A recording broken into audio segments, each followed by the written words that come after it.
Good evening class, मैं self S के सिंह और आज हम लोग class 12th neat and IIT के लिए इम्पॉर्टेंट चैप्टर पढ़ेंगे।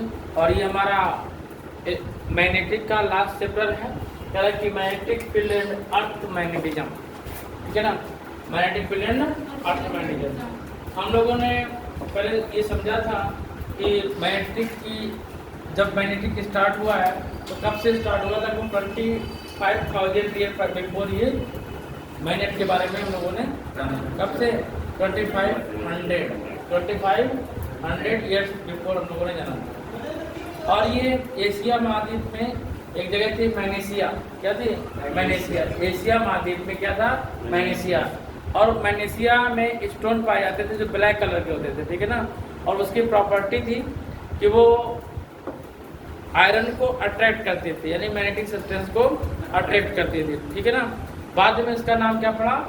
मैग्नेटिक। क्या नाम पड़ा? मैग्नेटिक। हम लोगों ने ये भी पढ़ा था कि जो मैग्नेट होती है उसमें दो पोल होते हैं। कोई भी मैग्नेट हो, बड़ा मैग्नेट हो, छोटा मैग्नेट हो, एक मैग्नेट के कितने भी पीसेस किए जाए उसमें दो पार्ट होते हैं, एक होता है नॉर्थ पोल, एक होता है साउथ पोल। ठीक है ना, और हमने नेक्स्ट टाइम बताया कि था ये मैग्नेट है, एक पोल साउथ है, दूसरा नॉर्थ है।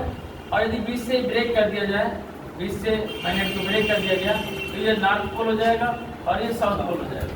ठीक है, हमने आपको ये भी बताया था कि जो लाइट पोल होते हैं वो एक दूसरे को अट्रैक्ट करते हैं। लाइट पोल क्या करते थे? अट्रैक्ट करते हैं।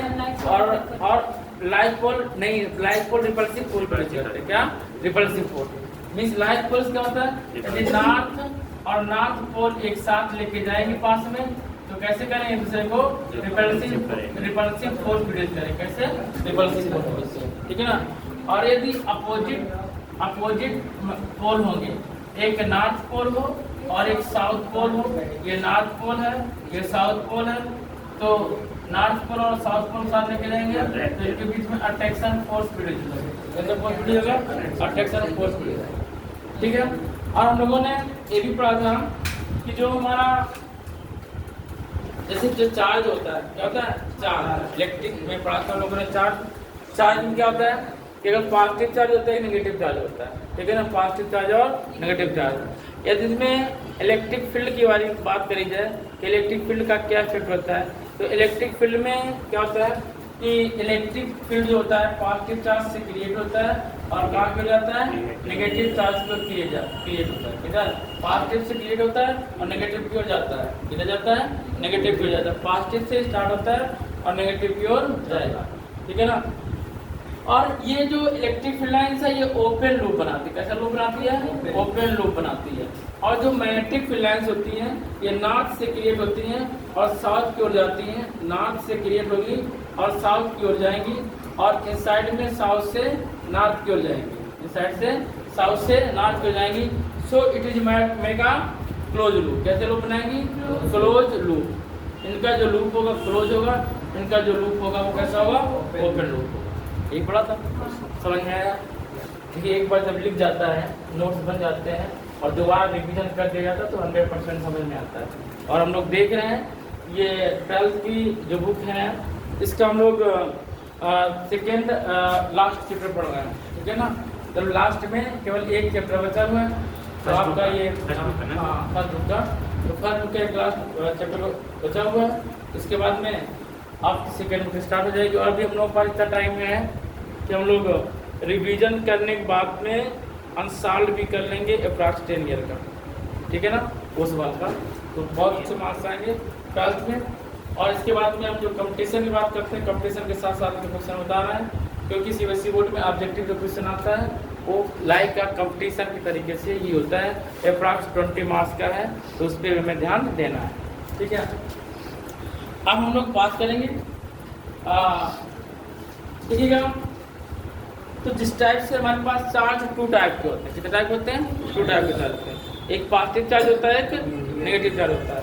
ऐसे ही हमारे पास दो पोल होते हैं, एक नॉर्थ पोल होता है, एक साउथ पोल होता है। ठीक है ना, north pole and south pole. North pole जो होता है उसका मैग्नेटिक स्ट्रेंथ क्या बोलते हैं? मैग्नेटिक स्ट्रेंथ +m होता है, और जो साउथ पोल होता है इसका मैग्नेटिक स्ट्रेंथ -m होता है। ये मैग्नेटिक स्ट्रेंथ क्या होता है? मैग्नेटिक स्ट्रेंथ क्या चीज़ होती है? मैग्नेटिक स्ट्रेंथ का मतलब होता है जैसे चार्ज लिया, चार्ज स्ट्रांग है या वीक है, तो हम लोग कैसे पता लगाएंगे? उसके स्ट्रेंथ से पता लगाएंगे कि कितना वो अट्रैक्ट कर रहा है। ऐसे मैग्नेट के स्ट्रांग मैग्नेट है या वीक मैग्नेट है तो मैग्नेटिक स्ट्रेंथ से पता चलता है, ठीक है ना। और इससे फिलहाल एम से रिप्रेजेंट करते हैं, किससे रिप्रेजेंट करेंगे? एम से, ठीक है ना। ये तो हमारा मैग्नेट के बारे में इस सिंपल जानकारी थी। और ये नहीं था कि इसमें इतनी ही है, हमने और भी लिखवाया है। हमने बताया कि जो मैग्नेटिक फील्ड लाइन्स है, इलेक्ट्रिक फील्ड लाइन्स, दोनों ही में एक दूसरे को जो फील्ड लाइन्स हैं वो एक दूसरे को किसी पॉइंट पे कट नहीं करती हैं और न ही ओवरलैप करती, ठीक है ना। अब हम लोग बात करेंगे, जैसे हम लोग इलेक्ट्रिक फील्ड पढ़े, देखिएगा टोटल रिलेटिव है इलेक्ट्रिक का, बात समझिए इधर। जो हमारा इलेक्ट्रिक फील्ड है, पहले कूलम्ब्स ले लेना, देखिएगा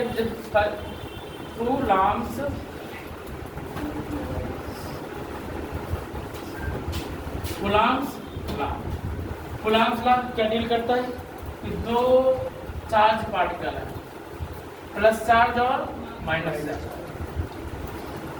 जो चार्ज पार्टिकल हैं इनके बीच की डिस्टेंस क्या है?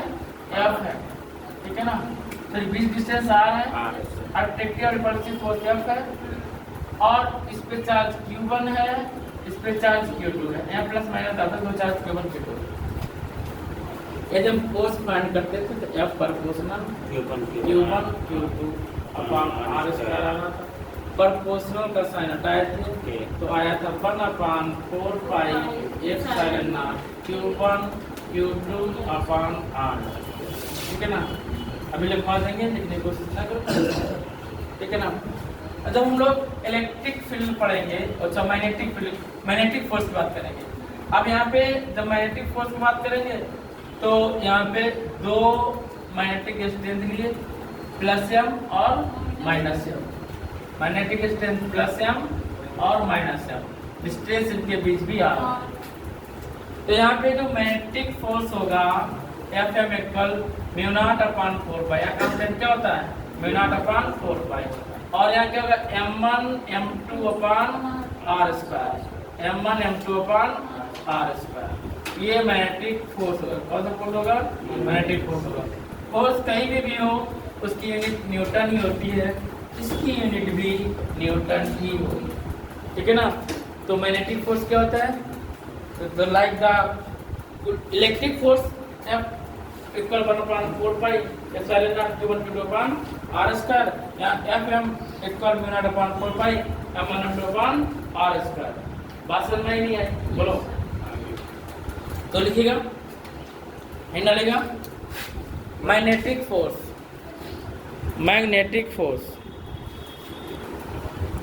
देखो यहाँ देखिएगा, गुलाम्स की स्पेलिंग गलत है, सही कर लीजिए, करेक्ट कर लीजिए। स्पेलिंग मिस्टेक हो तो ये देखिएगा, इससे हमारा कोई सरोकार नहीं लेना देना नहीं है, ठीक है ना। मैग्नेटिक स्ट्रेंथ में COULOMBS होता है। यहाँ पे चलिए छोड़िए, ये गुलाम्स का था, हम लोगों ने मैग्नेटिक फोर्स फाइंड किया, FM equal to μ0/4 pi M1 M2 upon R square, ठीक है ना। हम लोगों को ये पता है कि यहाँ पे जो चार्ज है, चार्ज की यूनिट क्या होती है? कूलम्ब्स। लेकिन यहाँ मैग्नेटिक स्ट्रेंथ की यूनिट क्या है? यहाँ ध्यान रखिएगा, हिमालय में भी कैपिटल MD आएगा तो कंफ्यूज ना होइए। यहाँ हिमालय में क्या? मैग्नेटिक स्ट्रेंथ, ठीक है ना। इसकी यूनिट क्या होगी? इसकी यूनिट हम लोग फाइंड कर सकते हैं यहाँ से, ठीक है ना। इसकी यूनिट फाइंड कर सकते हैं, FM equal μ0/4 pi M1 M2/r square. तो M1 जगह M ले लें, M2 जगह भी M ले, M स्क्वायर हो जाएगा। तो क्या हो जाएगा? M1 M2 equal to F R square upon μ0/4 pi, μ0/4 pi. तो हम लोग पता है कि फोर्स की यूनिट न्यूटन, R की यूनिट मीटर स्क्वायर। अब कोई बताएगा μ0 की यूनिट क्या होगी? μ0 की यूनिट बोलो, नहीं बताया?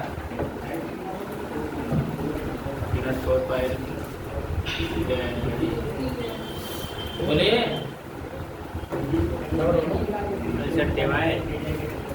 डिवाइड नहीं होती है, न्यूटन पर न्यूटन पर एम्पियर, क्या होती है? न्यूटन पर एम्पियर स्क्वायर, न्यूटन पर एम्पियर स्क्वायर, ये नॉट यूर होती है। तो जब m स्क्वायर नोट करेंगे क्या आ जाएगा? n से n cancel out, a square m square, ठीक है ना? तो m, ये m क्या है? मीटर है, और ये क्या है? Magnetic strength. ये क्या है? Magnetic strength, STRENGTH, magnetic strength. क्या जाएगा? एम्पियर इंटू मीटर इसकी यूनिट।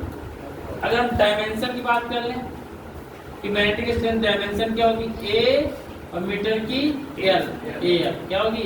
AL। नोट करिए स्पीड से।